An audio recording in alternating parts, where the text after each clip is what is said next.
Hello and welcome to the Android Basic series. So in the last video we looked at how to create a list view.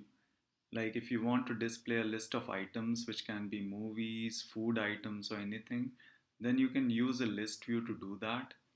But the point where we left is um, was basically if a user clicks on one of the items in that list, then what should happen and how Android will handle that. Now, so for example, you have a list view. So if you remember the last video, we created the simple list view which displayed a list of mobile names.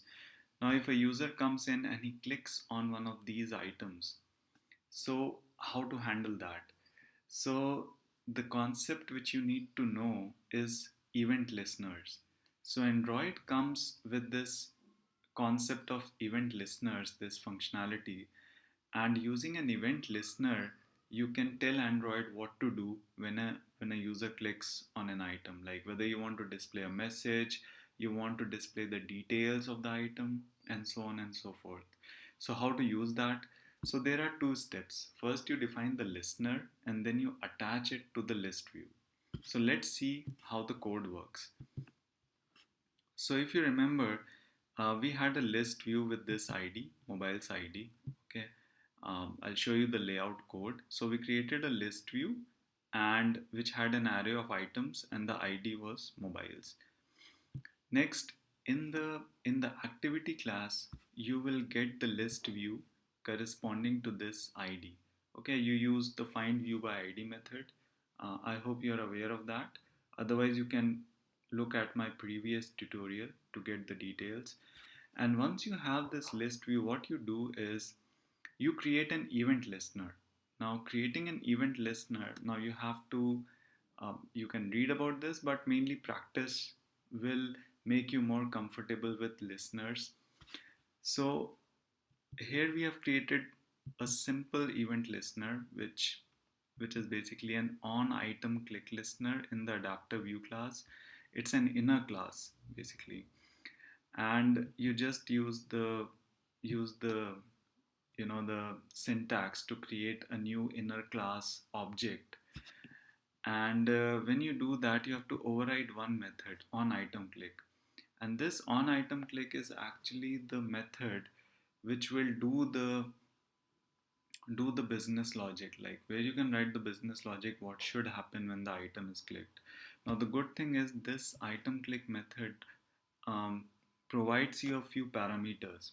Basically, Android provides you a few parameters like which view was clicked, what was the position of the view, what was the ID of the view. This comes in handy when you are displaying a list from the database, from a web service. Okay, so we'll discuss more.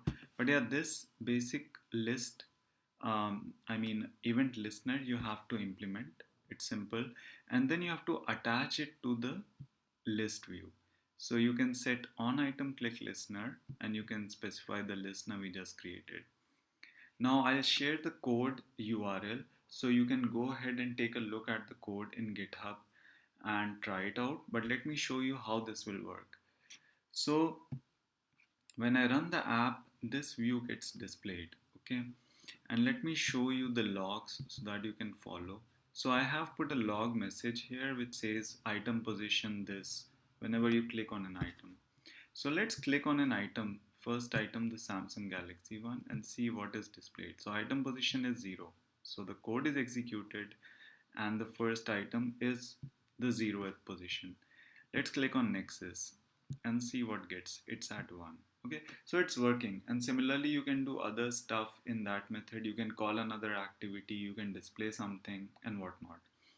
So maybe in the future articles, we'll explore this more. We'll try to call an activity to display the details or something else. But for now, I hope you get a basic idea of how list view event listeners work. And I'll suggest that you go ahead, try it out, read more about it, because this is pretty important and it's used in pretty much all the apps. So I hope you found this article useful in our Android Basic series, and visit us next time for the next one. Okay, thank you. Bye.